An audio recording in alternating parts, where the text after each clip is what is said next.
stroke of a pen, President Trump is signing off on a new front in the looming trade war, adding sweeping tariffs on all imports of steel and aluminum.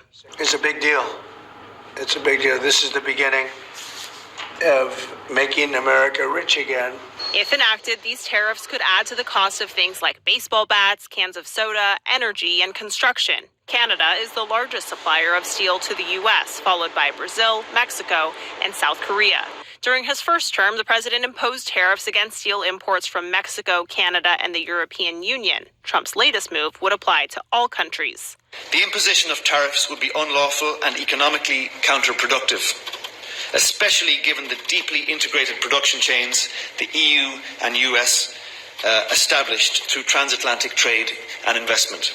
The EU says it's prepared to respond to protect its interests. Trump has promised yet another set of retaliatory tariffs on all U.S. trading partners which levy tariffs on us. All of this follows Trump's 10% tariffs already imposed on all goods imported from China. Steeper 25% tariffs threatened against Mexico and Canada have been paused until early March. President. All right, giving all praises to Yahweh, B'Hashem Yahweh Shai, B'Hashem HaRachachodash, and double honors to our apostles and elders. Here, great millstone, peace and blessings to the Lord's hopefully elect. So this is just news that just came out today that Trump said that when it comes to steel and aluminum, he's going to charge a tariff for imports all over. And on paper, it sounds like he's doing something that's going to benefit the country, right? Because the whole point of a tariff is to charge a tax on the imported goods so that the American-made own goods would be first or be cheaper and sell more.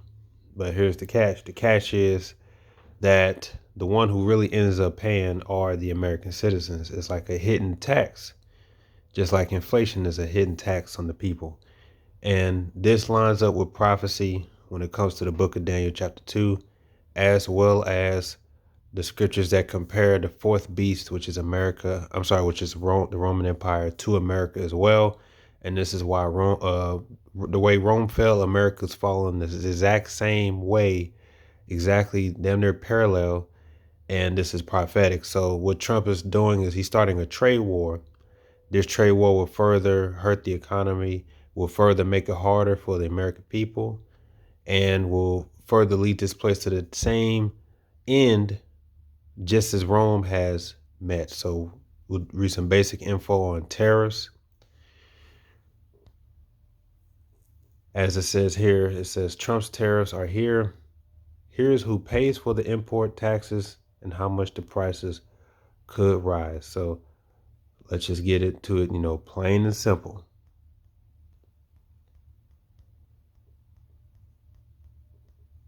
So it says here, it says simply put, a tariff is a fancy name for a tax. Exactly. It says the U.S. imports trillions of dollars worth of goods every year. Often it's companies and manufacturers who are ordering those products from abroad, intending to either sell them or incorporate them as a component into another finished product. But if they buy an item that has a tariff, they are responsible for giving Uncle Sam its funds. For example, if the U.S. imposes a tariff on goods imported from China, that tariff is paid by the U.S. firms that buy those goods. Exactly. So you might think, well, the tariffs is on them so that they're paying.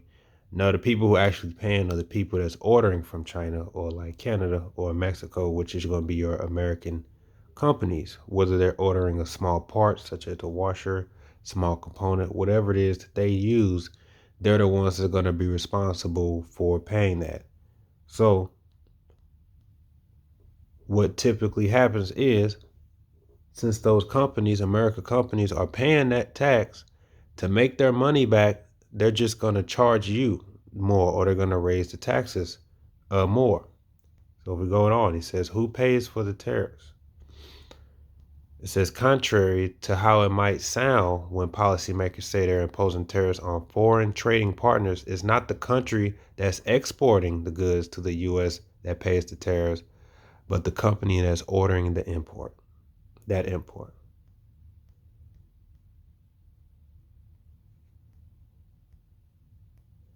It says, how much do companies pass along to the consumers?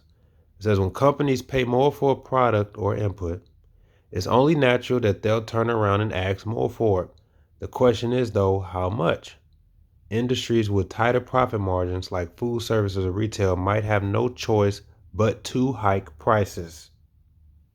Others who face steeper competition might be inclined to eat at least some of the higher price drum up demand. So in summary, you're going to see increased costs in the store for yourself because these same companies who are ordering it, they're the ones that are going to have to foot the bill. And if they're going to pay that extra tax so that they can continue what they've been doing, they have to increase their costs, which means they're going to charge you more. So it's a hidden tax really on the American people. So what Trump has done is he's starting a trade war because these same countries are saying, well, we're just going to retaliate. And as you saw, you had the EU speaking, right? The EEC, European Economic Community. And they're saying that what Trump is doing is going to be bad basically for everybody. So I have another one here. It says, where does the U.S. get its steel and aluminum? This was put up today, February 10th, because he issued the tariffs on aluminum and steel, 25%. He did it today, right? It says U.S. President Trump said on Sunday that he would introduce a 25% tariff on all steel and aluminum imports in the U.S. So here's the summary, okay? It says steel, roughly a quarter of all steel used in the U.S. is imported, the bulk of it from neighbors, Mexico and Canada, are all close allies in Asia, Europe, Japan, South Korea, and Germany. It says, while China is the world's largest steel producer and exporter, very little is sent to the U.S. Tariffs of 25% imposed in 2018 shut most Chinese steel out of the market. Now let's get to aluminum. It says, in the case of aluminum, the U.S. is more heavily reliant on imports. Roughly half of all aluminum used in the U.S. is imported. The vast majority comes from the neighbor Canada. At 3.2 million tons last year, Canada imports were twice the next 9 countries combined. So you see, aluminum and steel, especially aluminum, is a big importer from these same countries that he's trying to impose a tax on, which in turn just means the prices of manufacturing is going to go up, and in turn they're going to charge the stores more, which in turn the stores are going to charge you more. So in the end, the prices are going to go up for the citizens. Hopefully that was brief and simple and put to the point. So this trade war is going to lead to another part of the downfall of Babylon the Great. As Jeremiah chapter 50 says, the word that the Lord Yahweh spake against Babylon and against the land of the Chaldeans by Jeremiah the prophet. The Chaldeans were considered the inhabitants of Babylon. It says, declare ye among the nations and publish and set up a standard. Publish and conceal not. Say, Babylon is taken, Bel is confounded, Merodach is broken in pieces. Her idols are confounded, her images are broken in pieces. For out of the north there shall come up a nation against her, which shall make her land desolate, and none shall dwell therein. They shall remove, they shall depart, both man and beast. And that is a future prophecy of the nuclear destruction of America, Babylon, that it would only be inhabited by desert creatures. Verse 4, in those days and in that time, said the Lord Yahweh, the children of Israel shall come, they and the children of Judah together, going and weeping. They shall go and seek the Lord Yahweh, their God. They shall ask the way of Zion with their faces thitherward, saying, come, let us join ourselves unto the Lord Yahweh in a perpetual covenant that shall not be forgotten. Right, so that's happening right now. As you can see, the elect is waking up to who they are, and we're coming back to the Lord, and it says, seek him 10 times more. Verse 6, it says, my people have been lost sheep. Their shepherds have caused them to go astray. They have turned them away on the mountains. They have gone from the mountain to the hill. They have forgotten their resting place. All that found them have devoured them, and their adversaries said, We offend not, because they have sinned against the Lord Yahweh, the habitation of justice, even the Lord Yahweh, the hope of their fathers. Remove out of the midst of Babylon, and go forth out of the land of the Chaldeans. Be as the he-goats before the flocks. And this is talking about spiritually, because the Lord said he's going to deliver us from all four corners, and out of seven troubles, yea, even he will deliver us. So it's talking about spiritually and mentally first. You have to let go of this place, okay? Because what Trump is so-called trying to do is to make the so-called country great again.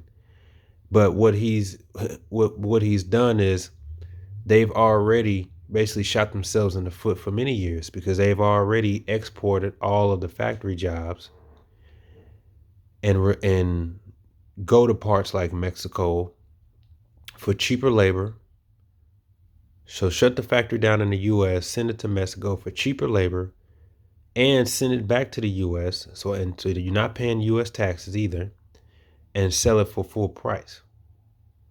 So, but they've done it over the years so many times that they've basically relied on imports. So now, since you've done away with factories and shut them all down, nothing's made in-house anymore. So now all you do is import. So you're heavily relying on imports. And then you're going to sit up here and be proud as if you run something, as if you're a self-dependent or self-sufficient country, that you're going to charge a tax so that you can hurt your own people to try to dissuade them from buying from abroad, which they need abroad, because the U.S. simply just does not have the means to manufacture and meet the demands on the level that's already being met. They don't have it. So in return, those companies, yeah, they're going to pay more, but all they're going to do is increase the cost that's going to later fall down on you, on the people. And the reason it's going to lead to a trade war is because simultaneously, they're just going to, the exports that the U.S. does export, those countries are just going to charge tariffs on them, which just basically means less people are going to want to buy from the U.S., which overall, a trade war, okay, is going to lead to somebody losing out in the end. But when your country is held dependent on imports, do you really have what it takes to enter a war? Do you really have some leverage? You don't have that leverage. See, but this is a pride move, and it's only going to hurt the citizens in the long run. Verse 9, it says, For lo, I will raise and cause to come up out of Babylon an assembly of great nations from the north country. Excuse me, that's talking about Russia, which in the scriptures is known as Gog, and his allies, which is said Ethiopia, Libya, Iran, which in the scriptures is called Persia, and Turkey, which in the scriptures is called Togarmah, right, and Gomor, which is East Europe. Yeah, the north. It says, and they shall set themselves in array against her. From thence she shall be taken. Their arrows shall be as of a mighty expert man. None shall return in vain. That's talking about the nuclear missiles. It says, and Chaldea shall be a spoil, and all that spoil her shall be satisfied, said the Lord Yahweh. Because ye were glad, because ye rejoiced, O ye destroyers of mine heritage, because ye are grown fat as the heifer as grass, and bellow as bulls.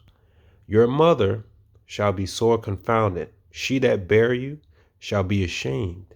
Behold, the hithermost parts of the nations shall be a desert, dry land, and the hithermost nations shall be a wilderness, a dry land, and a desert. Right, and when it says your mother that bare you shall be confounded, that's talking about Britain, which Britain, that's why they so-called celebrate July 4th, right? 1776, the so-called independence of Britain, which they actually did not get severed from them. And secretly, the 1776 is really the birth of the Illuminati, but that's what they say, right? So Britain is the mother of Babylon the Great. Britain is a part of the UK, which they are both a part of NATO. And Europe is a part of NATO. So is America, so is Babylon.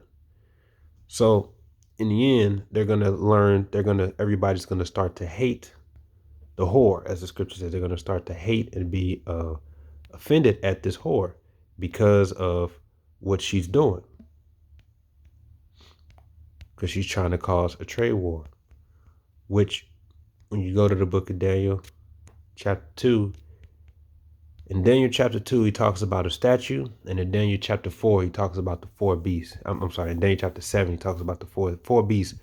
In Daniel 7, the four beasts, the fourth beast, which is the Roman Empire, was made to be the last beast to be in rulership before the Lord comes and put it down. That's America being brought back. And that includes NATO and the EU, right? These basically, you can say the Edomite nations. In Daniel chapter 2, it talks about a statue, and that statue is symbolizing the same thing, but it refers to the last kingdom as the toes, and that the toes will be partly strong and partly broken. As Daniel chapter 2, verse 32 says, this image head was of fine gold, his breasts and his arms of silver, his belly and his thighs of brass, his legs of iron, and his feet part of iron and part of clay. Thou sawest till a stone was cut out with hands, which smote the image upon the feet that were of iron and clay, and brake them in pieces. Then was the iron and the clay, the brass, the silver, and the gold broken to pieces together, and became like the chaff of the summer threshing floors, and the wind carried them away, that no place was found for them. And the stone that smote the image became a great mountain, and filled the whole earth. Right? So let's jump to the fourth kingdom, verse 40. It says, and the fourth kingdom shall be strong as iron, for as much as iron break in pieces and subdueth all things, and as iron that breaketh all these, it shall break in pieces and bruise. That iron represents iron, and it represents the Roman Empire, which was the strength that they used to conquer the nations around them. They were great because of their use of iron.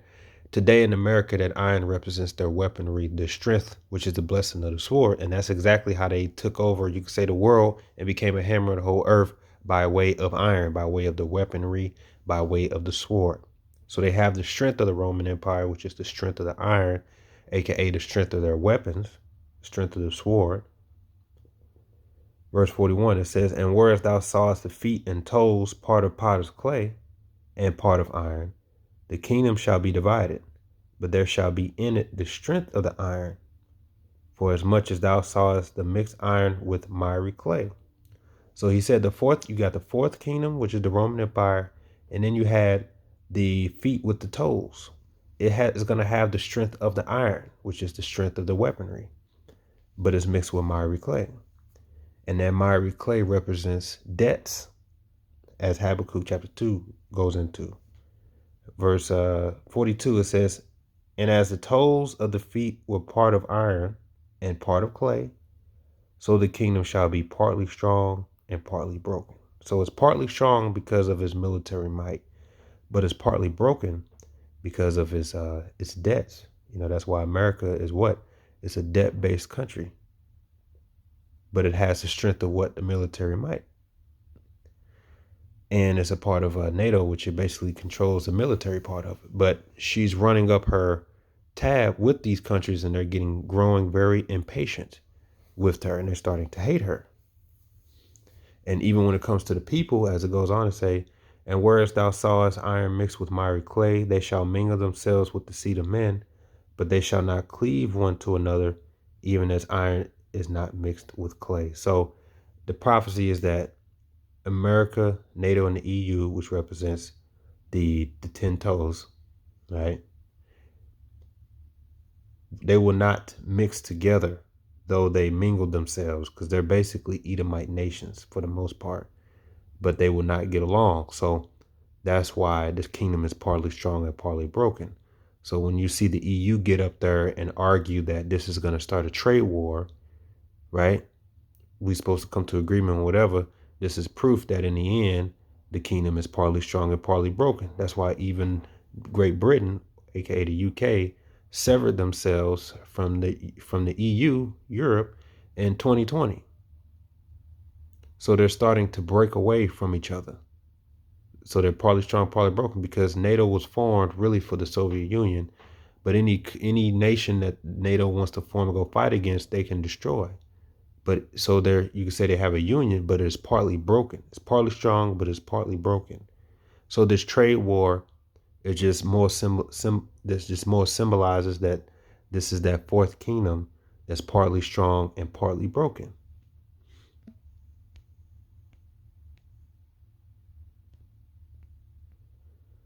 The book of Jeremiah 51, verse 8. It says, Babylon is suddenly fallen and destroyed. Howl for her, take balm for her pain. If so, she may be healed. We would have healed Babylon, but she is not healed. Forsake her, and let us go every one into his own country, for her judgment reaches unto heaven and is lifted up even to the skies. So the point is, Babylon can't be healed. Too far gone. Okay? In fact, let me pull this up just to show you the comparison with Rome and America. As this guy wrote in 2023, and there's tons of these comparisons comparing the Rome and America downfall. But he said had America entered the fall of Rome, and he talks about every single way.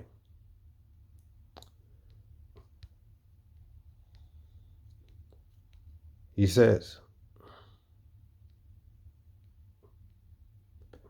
to fund endless foreign wars and wasteful domestic spending, Rome devalued its currency to institute a hidden tax on its people.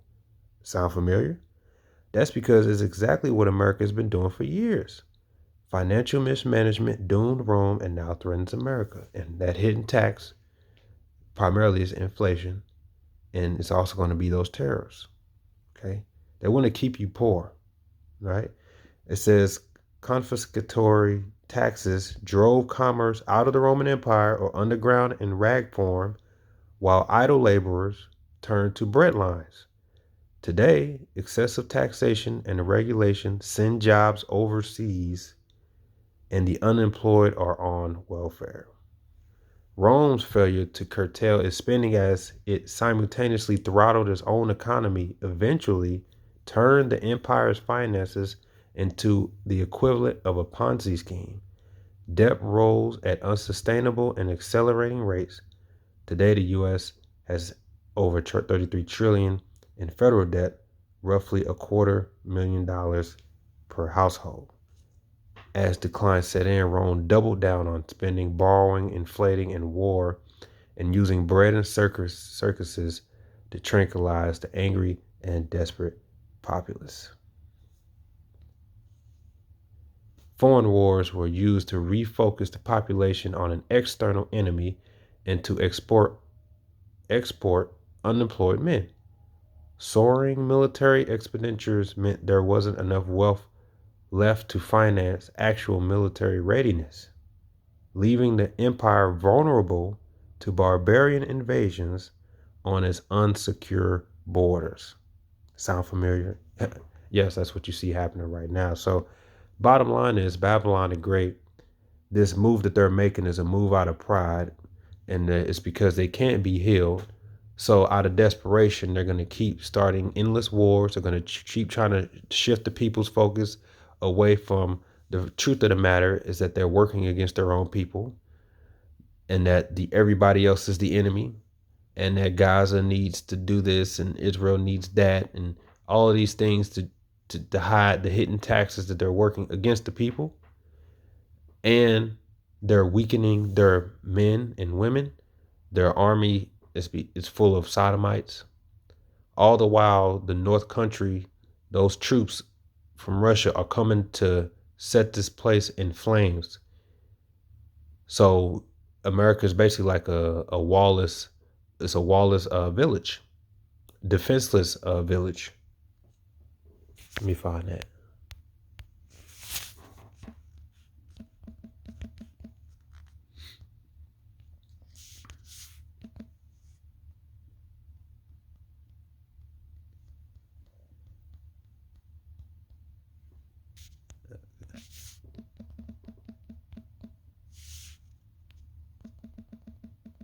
Unwalled village.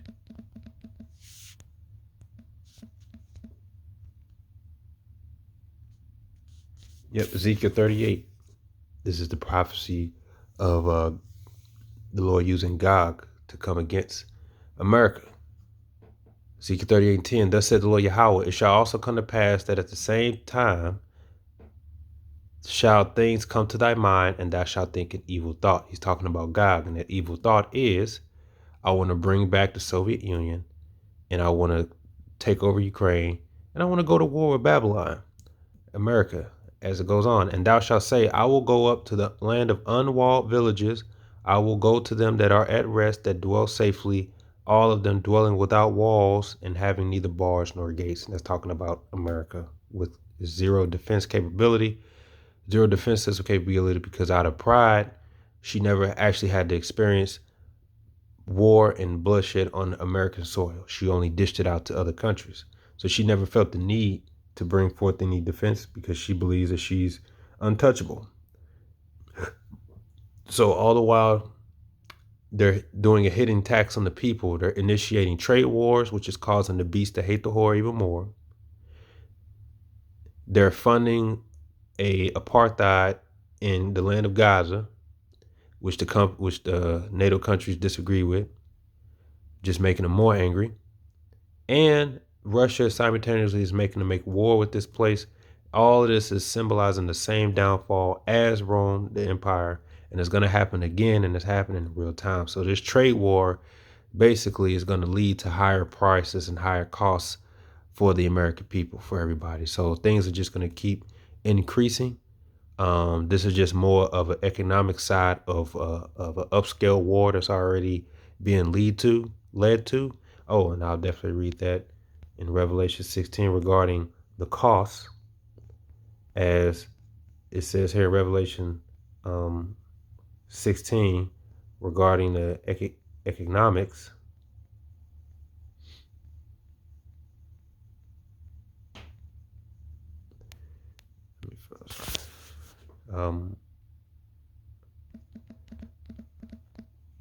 Okay, Revelation 6, verse 5. And when he had opened the third seal, I heard a third beast say, come and see. And I beheld, and lo, a black horse. And he that sat on him had a pair of balances in his hand. And I heard a voice in the midst of the four beasts say, a measure of wheat for a penny, and 3 measures of barley for a penny. And see thou hurt not the oil or the wine. And the black horse and the pair of balances represents judgment. So it says a measure of wheat for a penny, and 3 measures of barley for a penny, and see thou hurt not the oil or the wine.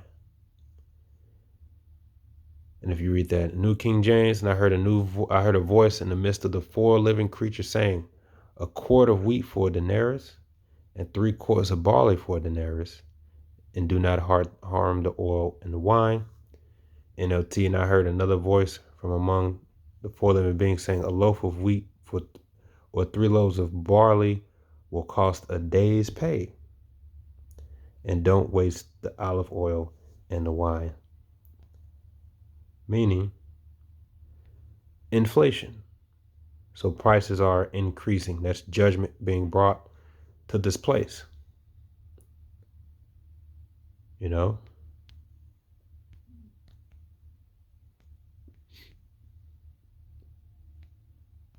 It's right. So that goes into your inflation. It goes to your inflation. So the parallels between America and Rome is that they're following the exact same. There's the more they tax, is more just a hidden tax on the American people, which is going to lead to more uproars and riots, as the cost of living and the cost of surviving is going to keep increasing with inflation. So in the attempts to try to heal Babylon, she can't be healed. And it's just going to lead to more uproars and the cost of prices to go up. So the squeeze is just getting harder. It's getting harder. All right. So with that, shalom.